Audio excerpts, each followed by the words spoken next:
ಈ ಮಹರ್ಷಿ ವಾಲ್ಮೀಕಿ ನಿಗಮ ಇದೆಯಲ್ಲ, ಆ ನಿಗಮದಲ್ಲಿ ಆಗಿರುವಂತಹ ಹಗರಣದಲ್ಲಿ ತನಿಖೆ ಮಾಡುವಾಗ ಒಬ್ಬ ಕಲ್ಲೇಶ್ ಅನ್ನೋ ಅಧಿಕಾರಿ ಮೇಲೆ ದಬಾವಣೆ ಮಾಡ್ತಾರೆ. ಏನಂತ ದಬಾವಣೆ? ನೀನು ಸುಳ್ಳು ಹೇಳಿಕೆಯನ್ನ ಕೊಡಬೇಕು.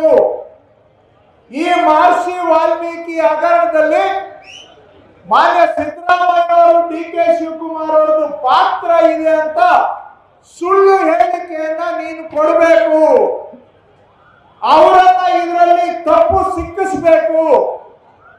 ಅವರನ್ನ ನೀನು ಸಿಕ್ಕಿಸಿದ್ರೆ ನಿನಗೆ ಕೇಂದ್ರ ಸರ್ಕಾರ ಎಲ್ಲಾ ರಕ್ಷಣೆಯನ್ನ ನಾವು ಕೊಡ್ತೇವೆ.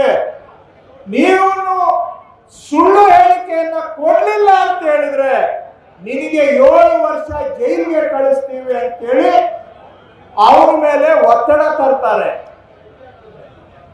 ಇವರು ತನಿಖೆ ಮಾಡೋದಕ್ಕೆ ಬಂದಿರೋದು ಮಹರ್ಷಿ ವಾಲ್ಮೀಕಿ ನಿಗಮದಲ್ಲಿ ಯಾರು ತಪ್ಪು ಮಾಡಿದ್ದಾರೆ ಅವರನ್ನ ಹುಡುಕಿ ಶಿಕ್ಷೆ ಕೊಡೋದಕ್ಕಲ್ಲ, ತಪ್ಪು ಮಾಡಿರೋರನ್ನ ರಕ್ಷಣೆ ಮಾಡಿ ಆ ಪ್ರಕರಣವನ್ನ ದುರುಪಯೋಗ ಮಾಡಿ ಕಾಂಗ್ರೆಸ್ ಸರ್ಕಾರವನ್ನ ಸಿಕ್ಕಿಸಿ ಮಾನ್ಯ ಸಿದ್ದರಾಮಯ್ಯವರು, ಡಿ ಕೆ ಶಿವಕುಮಾರ್ ಅವರನ್ನ ಏನು ತಪ್ಪು ಮಾಡದೆ ಹೋದ್ರೂ ಕೂಡ ಈ ಹಗರಣದಲ್ಲಿ ಸಿಕ್ಕಿಸಿ ಅದರ ಮುಖಾಂತರ ಈ ಸರ್ಕಾರವನ್ನ ಬುಡಮೇಲು ಮಾಡಬೇಕು ಅಂತೇಳಿ ಪಿತೂರಿಯ ಭಾಗವಾಗಿ ಇಡಿ ಅಧಿಕಾರಿಗಳನ್ನ ಕಳಿಸ್ಕೊಟ್ಟಿದ್ರು.